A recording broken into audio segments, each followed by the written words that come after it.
I saw mommy kissing Santa Claus. And this Christmas will be a Hey guys, very Deondre7 here, and today we're going to be reading another chapter of Attributes of the Heart. In the last few chapters, we learned that Noah is afraid for his two moms, and the reason for that is there's a lot of homophobics in this area, and he fears for the safety of both of his moms. And in chapter 4, we realize that Deondre has to move in with his grandma, and we learn that his parents happen to fight a lot, and he figures if they fight so much, why don't they just divorce? It makes no sense. So we are now on chapter 5. We're going to be reading chapter 5 and 6 of Attributes of the Heart. So we are now reading chapter 5 of Attributes of the Heart. After Kai finished powdering her nose, she bounded down the stairs. Alex waited at the end with a frown and dangerous look. His eyes pointed at his mother's figure laying on the couch. Kai nodded and quietly walked down the rest of the stairs gingerly. So, what do you want to talk to me about again? Kai whispered at Alex. Alex nodded at her. Come to my room. Kai shook her head dramatically. Hold your horses there, not without adult supervision. Kai chuckled. Just joking. She walked back up the stairs to Alex's room. Alex followed her. Kai sprang onto the bed, waiting for Alex to enlighten her. Alex sat down in the rolly chair he had at his desk. Well, you see, I've been having these visions. Kai shook her head. I don't want to hear about your wet dreams again, Alex. Alex blushed in embarrassment. It's not about that. Anyway, I've been having these weird visions about you trying to slice a girl in half with a sword, and a dirty blonde boy holding a shield, and a tall black kid fighting someone with a bamboo stick, and myself picking up a thing that seemed to be a whip? I just don't understand any of it. Alex sighed deeply. Kai chewed on all of this, thinking carefully on what she was going to say. Well, I would never slice a girl in half unless she stole my French fries. Then yes, I would. Alex chuckled. Kai always found a way to make Alex smile, and vice versa. But seriously, what do you think that's all about? Kai pondered about it. She shrugged. I have no idea, she answered. Alex sighed heavily. I don't either. But I kinda had a different vision of this place, but I can't make 2 cents of it. Kai laid down on the bed, relaxing. Well, tell me about it. Alex bit his lip, as if he was scared that Kai would assume he was insane if he told her. Come on, I won't judge you. Kai smiled reassuringly at her friend. Alex nodded, but still looked unsure. I saw a cave that was filled with blinding light, and I saw the black kid that had the bamboo stick bleeding out on the floor in the cavern. Ooh. I love the suspense, man. I love the suspense in this chapter. How we still don't have like an explanation of the weapons, even though I already know what the whole weapons thing is about. But I love like the whole, like, they're not explaining like why they have these weapons or anything. They're just saying like, hey, I'm having these visions and we have these weapons, and I don't know what's going on. So I love how he's like building what's the word? He's building up the suspense to, like, you know, try and get the reader into the book to see like what's with these weapons, how he's having these weird, like, predictable visions. But we're that's pretty much all I have to say about this chapter. And I really love Kai and Alex's friendship. It's very entertaining, and I kind of think they have feelings for each other. But then again, I'm not really into shipping, so it's just what I think. I think they have some romantic feelings for each other. They just don't know it yet. But anyway, we're moving on to chapter 6. So, let's read it. We are now reading chapter 6 of Attributes of the Heart. The vision that Alex had was so alarming, he barely even wanted to tell Kai, but he knew he wouldn't be able to lie to his best friend. He'd have to tell her everything. Bleeding out? Well, where's the cave? We have to help him. Alex sighed.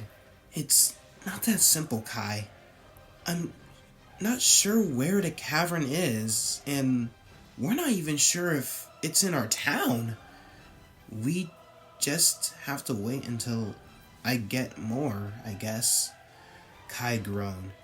That's so stupid. You don't even have any idea where it is. Alex solemnly shook his head.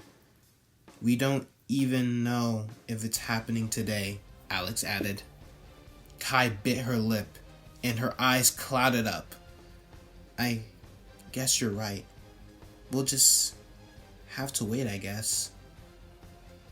There was a long, silent pause. There is another reason I asked you here, Kai. She looked up.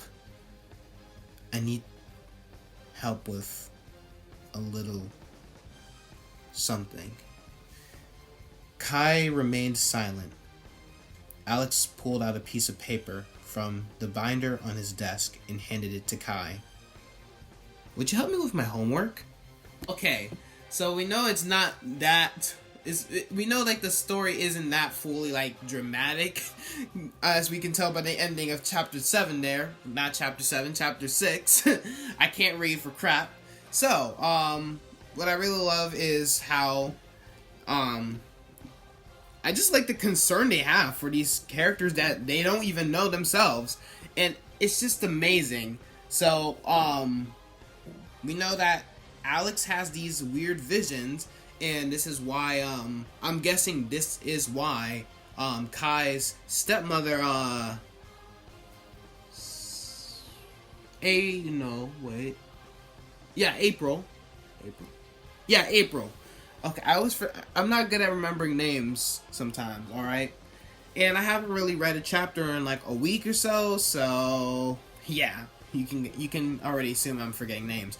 So, we can assume that's why Kai's stepmother, April, thinks that Alex is why she refers to him as a crackhead, because of these visions he always has or whatever, I believe. So she just thinks he's crazy, and she just hates Kai because, you know, it's just typical stepmother and regular stepdaughter hate. But I love the foreshadowing it. And I want to tell you guys what happens later, but I can't tell you because I don't want to spoil it for you guys. And also I've been practicing how to read these scripts without actually trying to like stutter. So if you guys enjoyed how I read it, make sure you leave a like. And I do have a Wattpad, so I might leave a link down below today. Reason I wasn't able to upload on Wednesday because, well, I'm recording this on a Thursday, but I usually upload these on Saturdays. Okay, so I've just been coming home from school a bit tired. So, you know, I just been falling asleep and, you know, forgetting to like make a video at all. So it's that simple. That's really the reason why. So, yeah, that's all. And, well, I was gonna say something else. Okay, so the comedic stuff.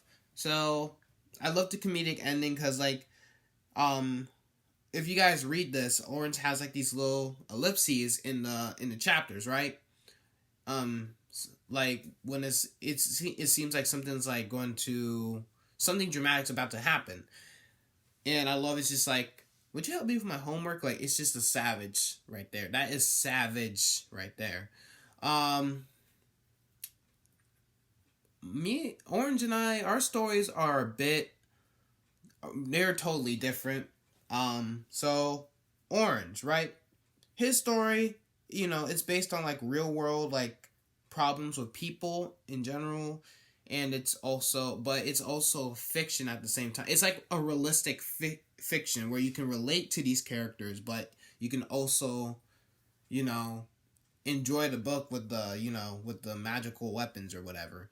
My story, which is called The American Eagle, and a lot of people said I can't use it because of the clothing company American Eagle, but it's actually American Eagle Outfitters. That's the name of the actual company. So I'm pretty sure Marvel, DC, Image Comics, and all that, they've used their own variation of American Eagle. So I'm pretty sure I can use American Eagle. So this takes place around the very first war that we've dealt with, the very first like American War, the American Revolutionary War, with George Washington and all that, and we also have we also have some fictional characters, with the main character being a man named Sawyer Cook, who drinks I came up with the name of it, the animative Al-Shadi, I believe that's what I named it.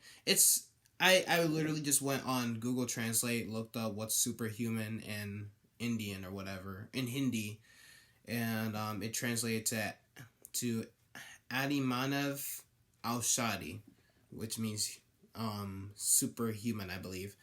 And he drinks it, and then he pretty much gains super strength, super speed, and he gets a little bit full of himself and accidentally caused the death of his beloved father, and he uses this as inspiration to become the true American soldier, the American Eagle, and he chooses to fight for the independence of this very country. And this takes place. I already stated this, but it takes place around in the 1700s. So he's gonna be viewed as like some sort of like historical figure. I've only worked on chapter 1 right now. I'm working on characters for chapter 2. I'm almost done with that. So I'll leave a link to the first chapter down below, even though first chapter kind of sucks. I'm going to make sure the second chapter is way better than chapter 1, which each chapter is supposed to be better than the last one, which Orange is doing very well with this book that he's making, and I'm glad that I'm in it, because once I actually make more stories, I'm going to ask him something that I'm not sure if he'll say yes to, but I'm prepared for it. So,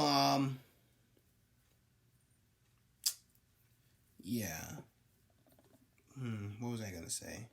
I think that's it. That's it. It's a wrap. This video, I hope it doesn't last I hope it's not like freaking 20 minutes long when I end it here. So, I'm gonna end it off here, guys. I hope you guys enjoyed this chapter. Well, me reading these 2 chapters. And I hope you guys are enjoying this whole sub-series of Deondre Reads. I really like reading stuff. I never realized that. I used to hate... See, if the thing's interesting to me, it's like that mentality for most people. If things interesting to them, they'll read it. It's that simple. So, so if you guys want to read Orange's story, I will. I can't talk today. I will leave a link to his story in the description down below, so you guys can go read it for yourselves. And I will do something that I forgot to do. Make sure you comment if you want more Deondre Reads, and like if you want more comments. Like if you want more Deondre Reads as well.